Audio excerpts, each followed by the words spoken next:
आज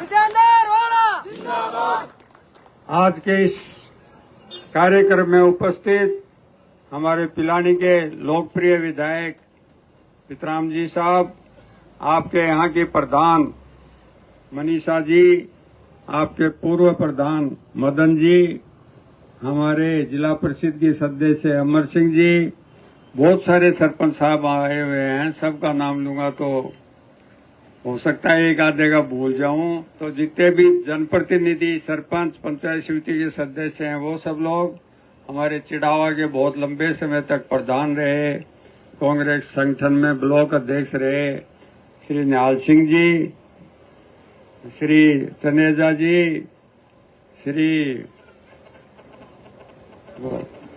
नारनोलिया जी, आपके मंच का संचालन कर रहे थे भारती जी, महेंद्र जी झाझड़िया जो पूर्व जिलाध्यक्ष हैं, हरियाणा से जोगेंद्र जी आए हैं, राव साहब भी हैं, सूरजगढ़ से भी हैं, सुनील जानू है, हमारे सुमेर जी हैं।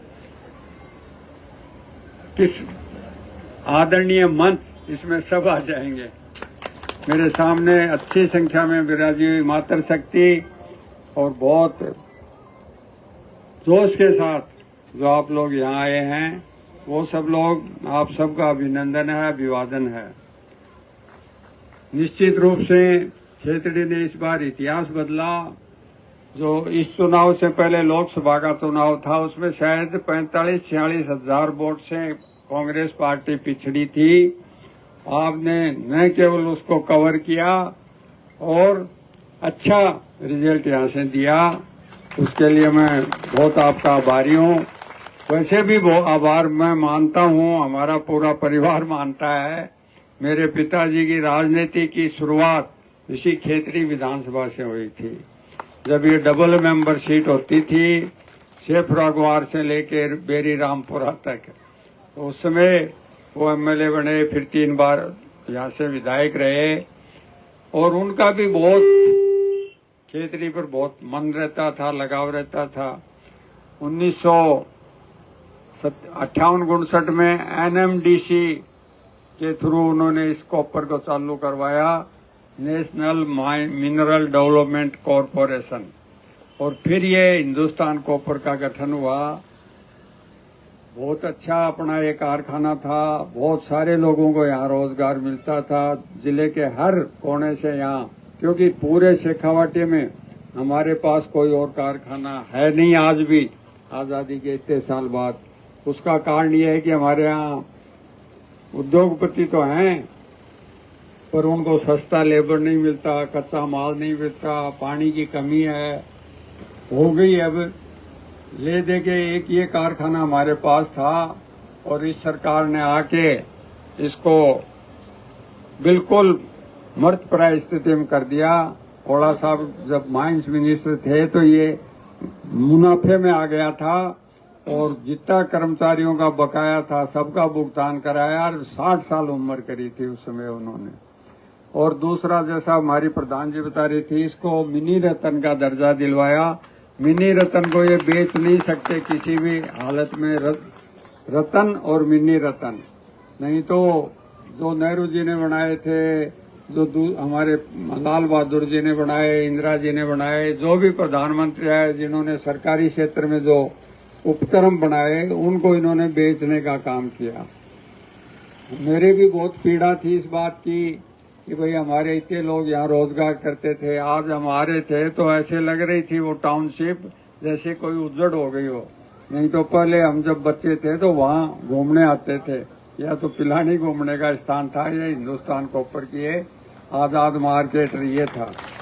तो मैंने संसद में कहा कि जब आप स्टील अथॉरिटी ऑफ इंडिया को 10 करोड़ का दे सकते हैं पैकेज, जबकि स्टील के तो बहुत सारे कारखाने हैं निजी क्षेत्र में, टाटा का है, जिंदल का है, क्या क्या नाम लूं, बहुत सारे निजी क्षेत्र में कारखाने हैं, फिर भी आप उस सरकारी कारखाने को देने का निर्णय किया। अच्छी बात है, हमने उसकी सराहना की, पर क्यों नहीं आप हिंदुस्तान कॉपर को भी 10,000 करोड़ का पैकेज दें और उसी का नतीजा है कि उनके कुछ अधिकारी यहाँ आए और अब दोबारा भर्ती शुरू की है, चाहे वो 100-200 आदमियों की हो, नहीं तो निकालने में लगे हुए थे।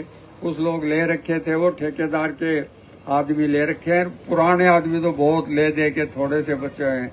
आपके हमारे यहाँ जो खुशहाली है, तो इस कारखाने में हमने काम किया, खेत में उपज मेहनत से उपज की, दोनों को मिला के जो खुशहाली आई, उसको जो ये वर्तमान सरकार है, भारत सरकार, इसने छीनने का काम किया है। यही नहीं, इन्होंने हर वो काम किया है जो किसान की बहबूदी के खिलाफ है। चाहे आपका किसान की खाद की बात ले लो, चाहे बीमा की बात ले लो, चाहे आपके दूसरे जो भी किसान जो इनपुट है, जो लागत है, उसको तो बढ़ाया है और हमारी उपज का मूल्य नहीं बढ़ाया। कल ही मैं पढ़ रहा था कि सरकार सोच रही है कि सरसों बाहर से मंगा ले, नहीं तो यहाँ भाव बहुत बढ़ जाएंगे, और वो भाव बढ़े तो लाभ किसान को ही मिलेगा। तो इस तरह की सोच वाले लोग हैं। कुछ मुट्ठी भर उद्योगपतियों को ये अपना वो लाभ पहुंचाने की दृष्टि से काम करते हैं। हमारे यहाँ ये रेलवे लाइन थी जो हिंदुस्तान कॉपर के लिए बनी थी, उसको भी उखाड़ दिया। अब हमने उसका जोरदार मुद्दा उठाया है कि भाई ये जो फ्रेट कॉरिडोर है, जो माल ढोने का एक गलियारा है, उससे हमारा जिला सीधा जुड़ जाएगा अगर ये यहाँ तक लाइन आ जाए। जमीन एक्वायर करनी नहीं है, तो मैं समझता हूँ इस पर भी उनको सोचना पड़ेगा, मजबूर होना पड़ेगा। सड़कों की बात भी उठाई। सबसे ज्यादा सड़कें अगर कहीं खराब हैं तो खेतड़ी की सड़कें खराब हैं, और वो डीएमएफटी में सबसे ज्यादा योगदान खेतड़ी देता है।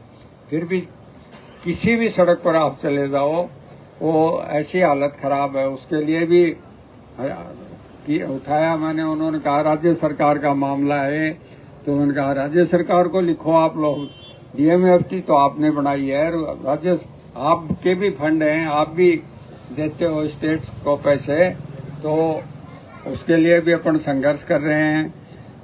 अब 10 साल में अकाल पड़ा हुआ था राजस्थान में लोकसभा की सीटों का। 14 में एक भी नहीं आई, 19 में एक भी नहीं आई। आप लोग थे जिनके बूते पर वो कांग्रेस का काल खत्म हुआ और यहाँ से कांग्रेस की सीट गई, और ये चलते चलते हमारी पार्टी की 8 सीटें आई। 3 जिन लोगों को हमने सपोर्ट किया वो आई।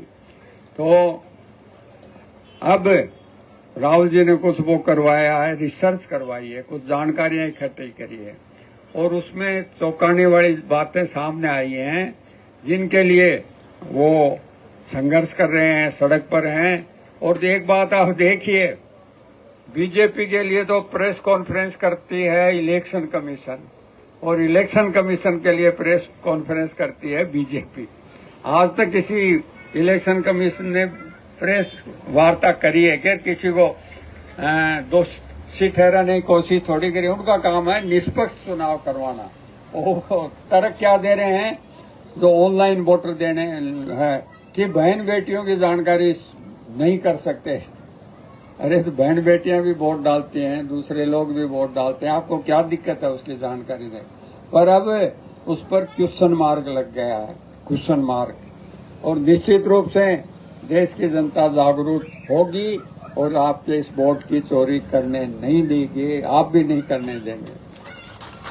आपके और भी जो मुझे आपकी कृपा से सांसद कोटा मिला है, मैंने पहले भी कहा था मैं सबसे अधिक खेतड़ी में दूंगा, क्योंकि यहाँ हमारा जनप्रतिनिधि भी है। पिलाने में तो मैं चित्राम जी को भी कह दूं, ये भी दे दें, पर आपके यहाँ हमारा दायित्व बनता। अब तक भी जो मैंने मंजूरी निकाली है, मैंने सबसे ज्यादा उसमें पूरे जिले में ही दिया। 8 कॉन्स्टिट्यूंसियों पर खेतड़ी में कोशिश ये करी है कि अपन ज्यादा से ज्यादा दें। अमर सिंह ने 2-3 बातें रखी। एक तो स्कूल की, तो उसकी छात्र संख्या आप देख लेना कितनी है उस क्राइटेरिया के अनुसार, और वो टंकी अपन बनवा देंगे सारे लोगों से बात करके। ये आप लोगों ने जितने भी यहाँ स्टेज पर बैठे की और तो गांव की है बात करके नाराज हो गए, तो वो बात कर लेंगे अपन। फिर उसी हिसाब से करेंगे।